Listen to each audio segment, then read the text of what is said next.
This was my first time checking out Monday Night Madness, hosted by Westside Car Meets, SS, and Midnight Therapy.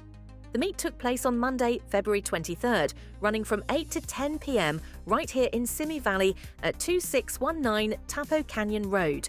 The vibe was simple: park, chill, talk cars, and enjoy the community. No big show, no trophies, just a space for enthusiasts to bring their builds, meet other drivers, and spend a Monday night surrounded by automotive culture.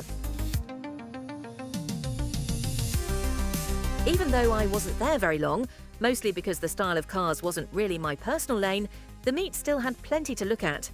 A large portion of the lineup was modern muscle cars, representing the latest evolution of a tradition that goes all the way back to the 1960s.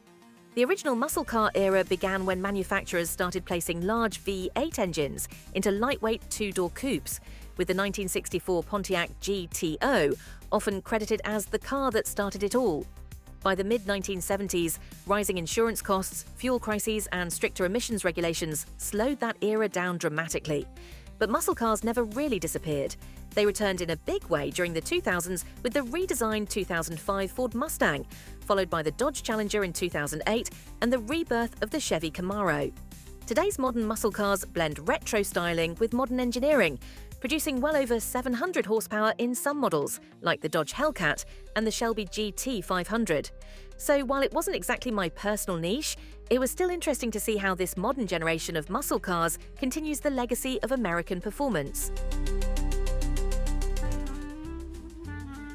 Looking for a night of creativity, music, and community in Ventura? Then don't miss Artists and Brew, a vibrant gathering where local artists, musicians, and creators come together to share their work and connect with the community. Enjoy an evening filled with live performances, original artwork, and creative energy, all while relaxing with great drinks and the unique atmosphere Ventura is known for. Artists and Brew is a place to discover new talent, support local creators, and experience Ventura's growing art scene. Bring your friends, grab a drink, explore the art, and enjoy the music. Come celebrate creativity at Artists and Brew in Ventura, where art, music, and community meet.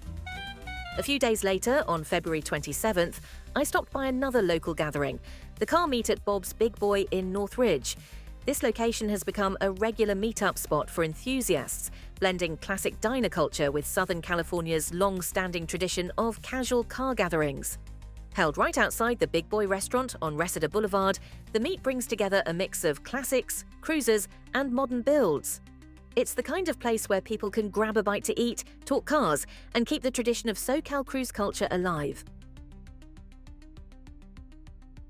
Car meets at diners have a long history tied directly to American car culture. The diner itself traces back to 1872, when Walter Scott created a horse-drawn lunch wagon to serve food to night workers. Over time, those mobile wagons evolved into stationary lunch cars, and by the early 1900s, manufacturers began building prefabricated diner buildings designed to resemble railroad dining cars. By the 1950s and 60s, as car ownership exploded across the United States, diners naturally became gathering spots for drivers. Parking lots filled with hot rods, early muscle cars, and custom builds as enthusiasts met up after cruising the streets. These weren't formal shows, just places where people could park, grab a meal, talk about their cars, and connect with others who shared the same passion. That tradition has carried on for decades, and meets like this one keep that classic diner car culture alive. Bob's Big Boy has been part of classic American diner culture for decades. The restaurant is widely known for inventing the double-decker hamburger, a signature sandwich featuring 2 beef patties separated by a middle bun slice. Alongside its famous burger, the brand became recognizable for its iconic Big Boy mascot, the chubby character holding a hamburger that quickly became a symbol of the chain. Bob's Big Boy is also known for its classic diner atmosphere and comfort food staples like hot fudge cake, thick milkshakes, and chili spaghetti. Hey y'all, Moore Park, are you ready to dance?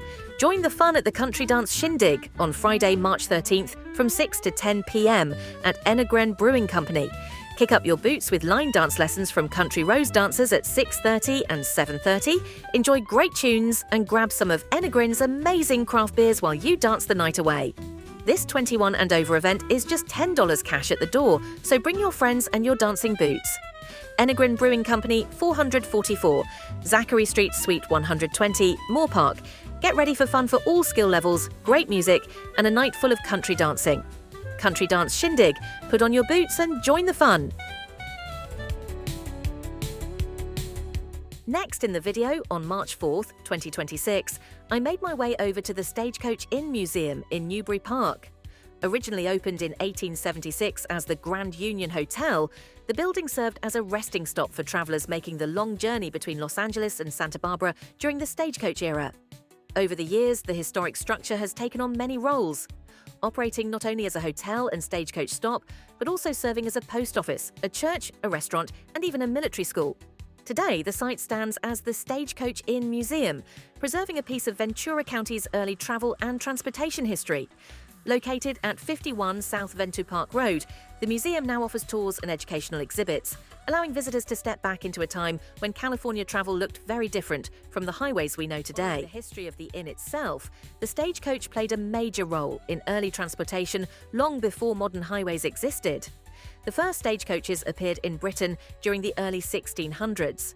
At first, they were crude and uncomfortable, but by the 1700s, improved flying coaches with steel springs made travel faster and more manageable. These coaches followed fixed routes, stopping at inns along the way to swap out tired horses for fresh ones so the journey could continue without long delays. By the early 18th century, stagecoaches had reached the American colonies and eventually became essential to westward expansion. They carried mail, supplies, and passengers across vast frontier territories, connecting distant towns that otherwise had little contact with each other. One of the most famous designs was the Concord coach, built beginning in 1827 by the Abbott Downing Company. Instead of steel springs, it used leather strap suspension known as thoroughbraces, creating a swaying motion that made long trips across rough terrain more tolerable. Stagecoach lines became legendary across the American West. Routes like the Butterfield Overland Mail stretched nearly 2,800 miles from St. Louis to San Francisco, taking about 25 days to complete, while companies like Wells Fargo became known for transporting both passengers and valuable shipments. But as railroads expanded across the country in the mid-1800s, long-distance stagecoach travel gradually declined. By the early 20th century, automobiles would replace them entirely, marking the end of the stagecoach era and the beginning of modern transportation. Looking for hidden treasures, vintage finds, or unique items you won't see anywhere else? Then mark your calendar for Junk in the Trunk. On Saturday, April 25th, from 8 a.m. to 12 p.m., head over to the Rancho Santa Susana Community Center parking lot in Simi Valley for a community swap meet style event featuring over 46 local vendors selling everything from collectibles to household treasures. Best part? Admission is completely free. Bring your friends, bring your family, and don't forget cash, because many vendors are cash only. You never know what you'll find at Junk in the Trunk. Your next favorite treasure might be waiting. 5005C Los Angeles Avenue, Simi Valley, hosted by the Rancho Simi Recreation and Park District. Inside one of the barns at the Stagecoach Inn, there was a mix of agricultural history alongside a reproduction stagecoach set up as a photo opportunity for visitors. Parked nearby was a classic piece of farm machinery, a 1950 International Harvester Farmall tractor. Farmall tractors were some of the most recognizable workhorses on American farms during the mid-20th century. By 1950, models like the Farmall M and Farmall H had become incredibly popular for row crop farming. These machines typically ran on gasoline and used reliable four-cylinder engines paired with 6-volt electrical systems. Designed for versatility, they were used for everything from cultivating fields to pulling plows and operating equipment like corn pickers.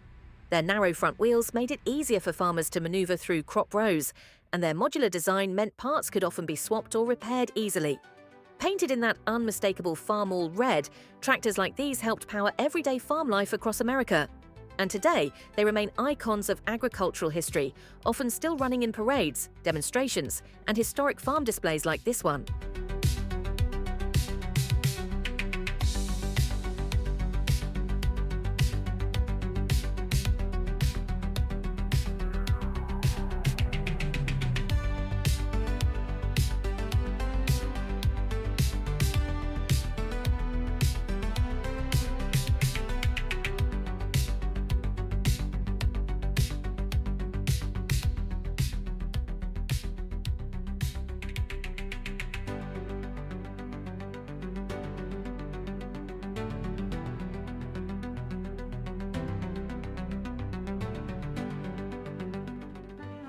calling all Mopar fans and car lovers.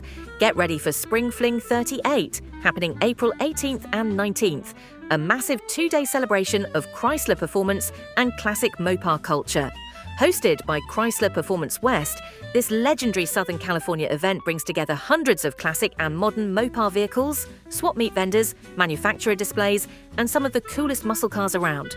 Whether you drive a Charger, Challenger, Roadrunner, Barracuda, or just love horsepower, this is the place to be. Come walk the show field, hunt for rare parts, meet fellow enthusiasts, and celebrate Mopar history. So fire up those engines and join the Mopar community for Spring Fling 38 this April.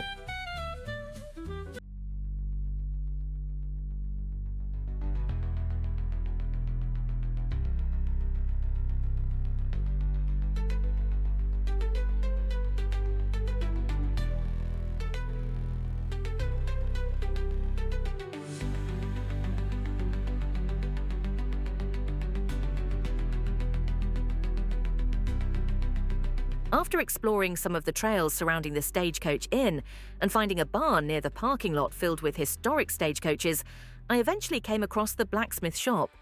The gentleman working there was incredibly kind and welcoming, a refreshing change compared to some of the less friendly encounters I had earlier inside the main building.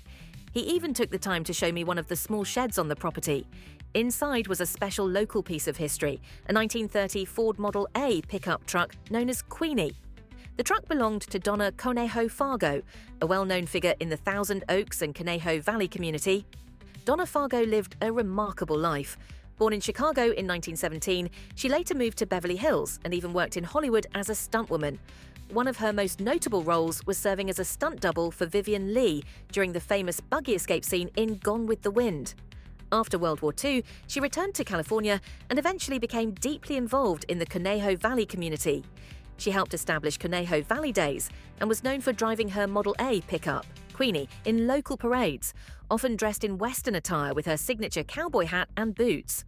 Donna was also instrumental in helping save the Stagecoach Inn from demolition in 1964 and served on the Conejo Valley Historical Society Board of Trustees.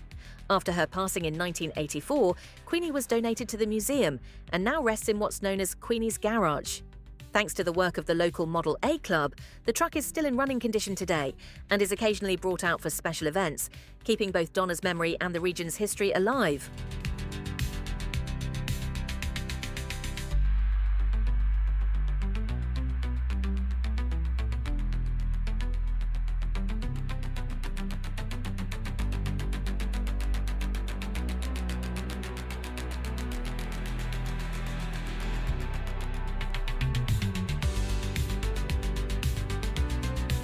And just like that, this stretch of the journey comes to a close.